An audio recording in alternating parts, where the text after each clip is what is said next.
Mum and Dad decided that I wasn't doing very well in Irish in school, and the best plan of attack would be to send me to Connemara in County Galway.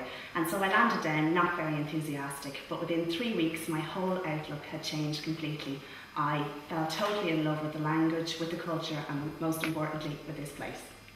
Likewise, I came to Coláiste Sheosaimh when I was 12 in '99, and I spent 3 weeks in Carna in a house with 10 other girls, a Ballanty and a Cúntóir. A Cúntóir is a junior leader who's there just to make sure that all the girls are settled in the house, and kind of a link between the students and the Ballanty, or the students and the teacher. I then came back the next year to Kilkieran, and I came back as a Cúntóir up until I was in 6th year. And then I attended the Cursa Cineraachta, which is held in February. Yeah, it's held every February, and it's a really great course because it trains the junior leaders and gives them sort of management skills and different skills that will help them not only when they're working with us for the 3 weeks, but will help them in the future.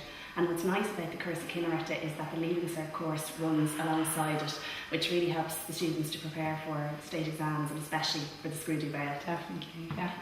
I then came back as a Cinera when I was, which is a senior leader, when I was studying music and Irish in UCG. So a lot of experience there, and then once I was qualified as a secondary school teacher, I came back and started teaching in the college as well, which was lovely, a very different aspect to the course, but really enjoyable as well. Yeah, we're both so lucky because we've been teaching for a good number of years. Not only, I'm now a primary school teacher, and I can safely say that if I hadn't been sent off to Connemara, there is no way I would have found the love of the language or the love for this place, and I certainly wouldn't have managed to get the C3 that I needed to get to become a primary school teacher.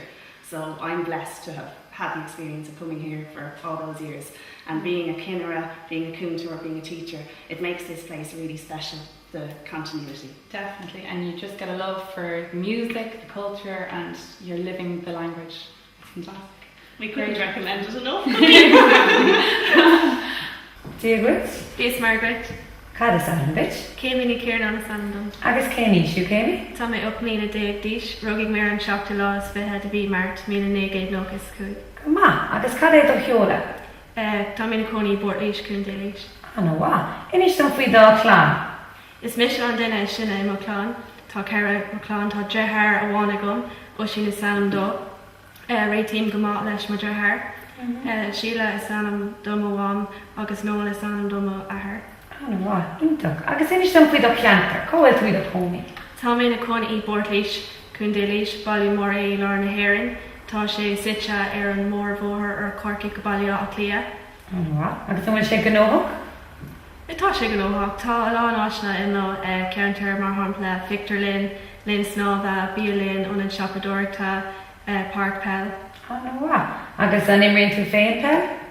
Níl éon semi-sport, spradam ceol agus ag dausa. Anna wá, cén sa dausa dhéann tú? Dausa gweilach.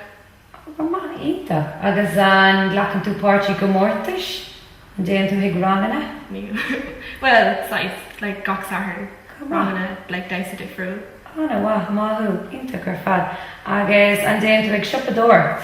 Tá an siopadóirt? Is fáilmig siopadóirt, ach tá an siopadóirt tá é líis. Níl sé go má. Cén fá? Níl an siopí. Cén sa siopí is mála?